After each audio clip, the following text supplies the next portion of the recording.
Hi, Sarah Stanton here. Sarah Louise Stanton, not failing her. I'm so happy went back to Alaska. But why does she keep talking on these shows? You know, we're so sick of hearing her. Watch the Sarah Stanton show. I wanted to go back to the Freedom Center here. I did a couple of uploads of this place earlier this week before it got too many days past the original videos.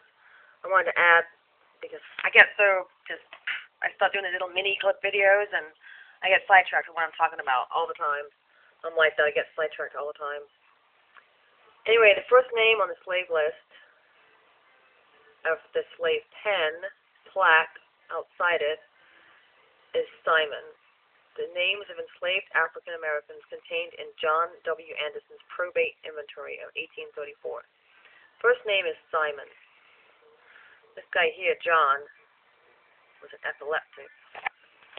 Phyllis. You gotta go to the next one. It's kind of fuzzy. This picture doesn't come out good. After John the epileptic, Belinda and Child. I guess these kids don't have any names, huh? Minia and Child. A whole list of people. I counted it. I count 2 screens right now, but I think there were 2, 4, 6, 8, 10, 12, 14, 16, 18, 20, 22, 24, 26, 27 on the bottom. William.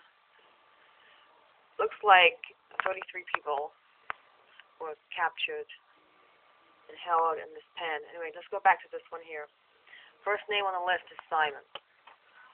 Here's my brother, Simon. This is obituary. He died at 26, December 5th, 1996. Simon Ralph Woolcock. He was born in Stirling, Scotland, which is a part of Great Britain, and I thought about this video because it has my Union Jack sweater on. This is a really old sweater. Anyway, Simon is still with me from above. I feel him around me every day.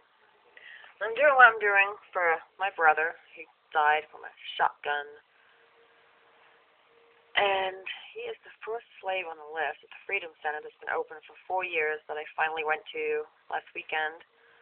I got a ticket for it, $2 off ticket at the Freedom Sister exhibit by paying to get in there in August, and I wanted to go to see it,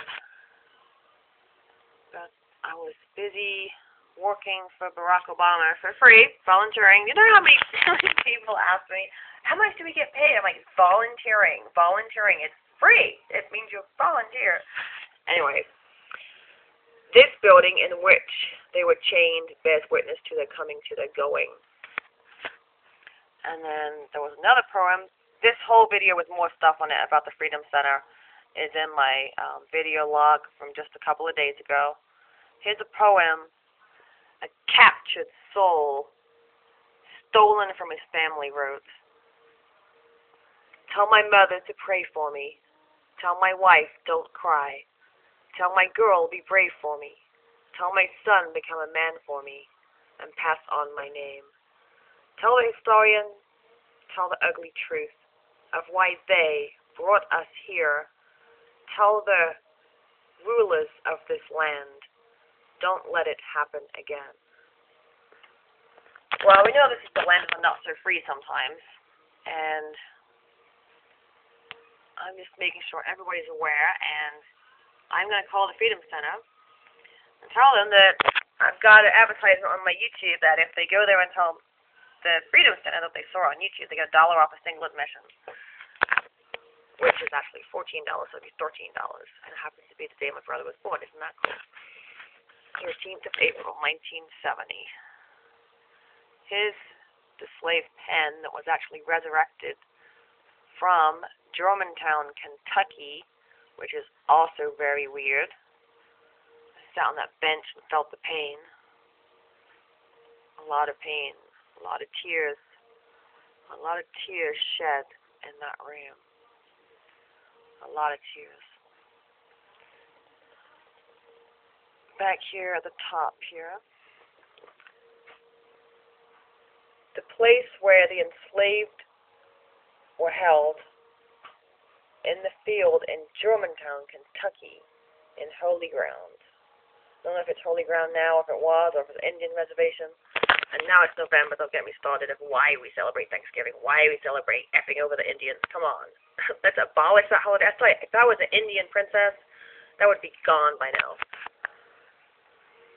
So I wrote my own poem after I left here. I write poetry too. And I've got to get my website up so we can all put our poetry and our stories up on my website. That'll happen soon. My boyfriend's working on it. I'm going to read my poem to this. There's